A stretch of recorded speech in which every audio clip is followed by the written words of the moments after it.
안녕하세요. 편한생활TV입니다.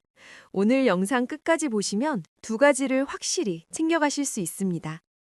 첫째, 내년 봄부터 바뀌는 약물운전 단속과 처벌을 정확한 날짜와 기준으로 이해하실 수 있습니다. 둘째, 70세 이상 어르신이 운전면허를 자진 반납할 때 받을 수 있는 지역별 지원을 한눈에 정리해드립니다. 내 안전을 지키고 가족의 안전을 지키고 필요한 혜택까지 놓치지 않는 방법을 쉽고 또렷하게 알려드리겠습니다. 먼저 많은 분들이 가장 궁금해하시는 부분부터 짚겠습니다. 음주운전을 2번 이상 하면 시간이 얼마나 흘렀든 예외가 있을까? 하는 질문입니다. 결론부터 말씀드리면 예외는 없습니다. 예를 들어 젊을 때 한 번, 수십 년이 지나 다시 한 번 적발되면 그 2번이 누적되어 모든 운전면허가 취소될 수 있습니다. 실제로 24년 만에 2번째로 적발된 사례에서도 면허 전부 취소가 적법하다는 결정이 나왔습니다. 여기에는 중요한 의미가 담겨 있습니다. 한 번의 기록이 아주 오래 지나도 사라지는 것이 아니라는 점입니다. 그래서 오늘 영상을 보시는 분들께 꼭 말씀드립니다. 술을 마셨다면 운전대는 절대 잡지 마셔야 합니다. 2번째 적발이 되는 순간 면허는 취소될 수 있고 이후 일정 기간은 면허를 다시 받을 수도 없습니다. 가족과 함께 이 원칙을 서로 다시 약속하셨으면 합니다. 이제 새로운 변화도 알려드리겠습니다. 그동안은 술을 마시고 하는 운전만 크게 문제가 된다고 생각하신 분들이 많았습니다. 그런데 앞으로는 약물로 인해 운전 능력이 떨어진 상태에서 운전하는 것도 훨씬 더 엄격하게 처벌됩니다. 쉬운 예로 감기약을 드시고 갑자기 졸음이 쏟아지거나 집중이 흐트러지는 경험 누구나 한 번쯤 있으셨을 겁니다. 바로 이런 상태에서 운전대를 잡으면 위험이 커집니다. 그래서 법이 바뀌었습니다. 약물운전에 대한 처벌이 크게 올라갑니다. 예전에는 벌금이 최대 1,000만 원, 징역이 최대 3년이까지였는데 앞으로는 벌금이 최대 2천만 원, 징역은 최대 5년까지 가능해집니다. 반복해서 약물운전을 하면 형량이 더 무거워지고 현장에서 경찰이 타액으로 간이검사를 시행할 수도 있습니다. 측정에 응하지 않으면 그 자체로도 처벌 대상이 됩니다. 이 변화는 날짜도 중요합니다.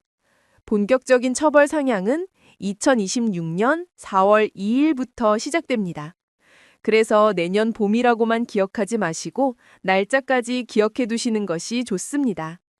약을 드셨다면 몸 상태가 또렷해질 때까지 운전을 미루는 습관, 지금부터 준비하셔야 합니다. 약이라고 해서 모두가 위험하다는 뜻은 아닙니다. 다만 우리 몸은 나이가 들수록 약의 영향에 더 예민해질 수 있습니다.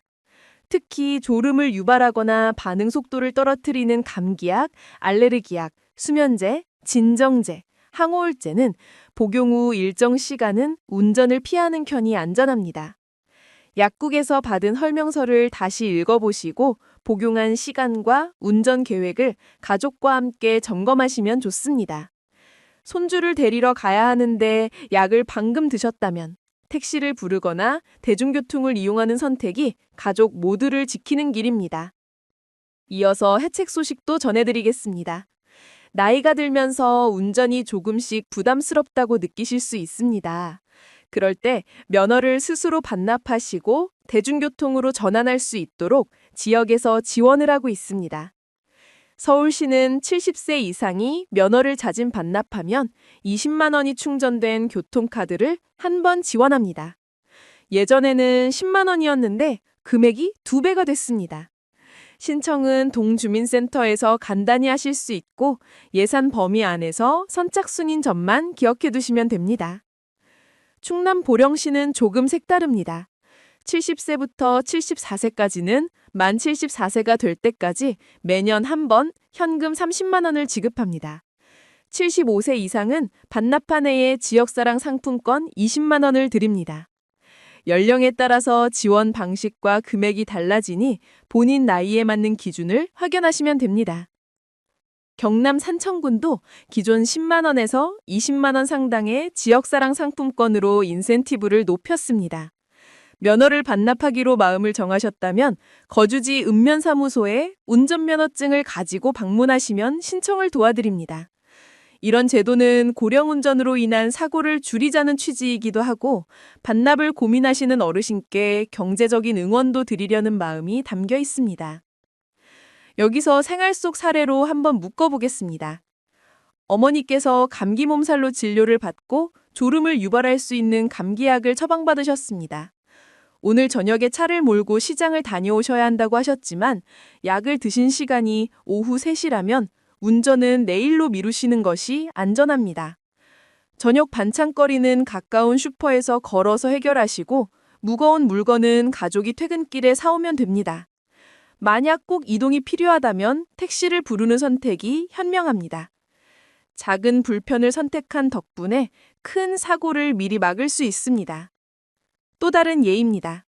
아버지 께서 손주를 태우고 주말마다 외곽도로를 다니셨는데 요즘 들어 차선 유지가 자꾸 어긋나고 신호 판단이 늦어지는 느낌이 드신다고 하셨습니다. 이럴 때는 가족이 함께 앉아 현실적으로 상의하는 시간이 필요합니다. 서울에 사신다면 면허를 반납하고 20만 원 교통카드를 받는 방법이 있습니다. 보령에 사신다면 연령에 맞춰 현금 30만 원이나 상품권 20만 원을 받을 수 있습니다. 삼청에 사신다면 상품권 20만 원입니다. 그동안 손주와 다니던 경로는 버스와 택시로도 충분히 이어갈 수 있습니다. 반납이 아쉬운 마음보다 손주와 함께 안전하게 오래 다닐 수 있다는 마음이 더 크다면 결정을 내리기가 훨씬 쉬워집니다. 이제 꼭 기억해야 할 안전습관을 드리겠습니다. 술자리가 있는 날은 차키를 서랍 깊숙이 넣고 대리운전이나 대중교통만 생각하시면 됩니다. 약을 드신 날은 몸의 반응을 유심히 살피고 졸음이 오고 멍한 느낌이 들면 운전을 미루는 것이 정답입니다. 피곤함이 심한 날은 운전 자체를 계획에서 빼는 것이 좋습니다. 졸음운전은 브레이크 자국조차 남기지 않는 사고를 만들 수 있습니다. 나와 가족이 타고 있는 차 안뿐만 아니라 길 위에 다른 가족들도 지키는 선택입니다. 지자체 지원은 매년 예산과 대상이 조금씩 바뀝니다. 그래서 오늘 보신 내용을 머릿속에만 담아두지 마시고 실제로 거주지 홈페이지 공지나 동주민센터, 경찰서 민원실에서 다시 한번 확인해 보세요. 서울은 교통카드라는 수단으로 지원하고 보령은 현금과 상품권을 나이대별로 다르게 지급합니다. 삼청은 상품권으로 지원합니다. 같은 금액이라도 수단이 다르면 쓰임새가 달라집니다. 신청 시에는 신분증과 운전면허증을 챙기시고 이전에 같은 혜택을 받은 적이 없다는 조건이 있는지 확인하면 절차가 아주 수월합니다. 끝으로 오늘 내용을 한 문장으로 다시 묶어드립니다. 음주운전은 단 한 번의 실수라도 평생 누적될 수 있고 두 번째가 되는 순간 면허 전부 취소와 재취득 제한까지 마주하게 됩니다. 약물운전은 2026년 4월 2일부터 더 엄격해지니 약을 드신 날의 운전은 과감히 미루는 습관이 필요합니다. 운전이 부담스러워지셨다면 면허 자진 반납 지원을 활용해 안전하게 이동 방식을 바꾸시면 됩니다. 이렇게만 하시면 처벌과 사고에서 멀어지고 혜택은 가까워집니다. 편한생활TV는 늘 시청자님의 일상을 안전하고 편안하게 만드는 방법만 전해드립니다. 오늘 내용이 도움이 되셨다면 주변 부모님과 형제, 지인께 꼭 공유해주세요. 다음 영상에서는 약을 복용한 뒤 얼마만큼의 시간이 지나야 안전하다고 볼 수 있을지 약 종류별로 실제 생활 기준을 더 자세히 풀어드리겠습니다. 구독과 좋아요, 알림 설정까지 부탁드립니다. 감사합니다.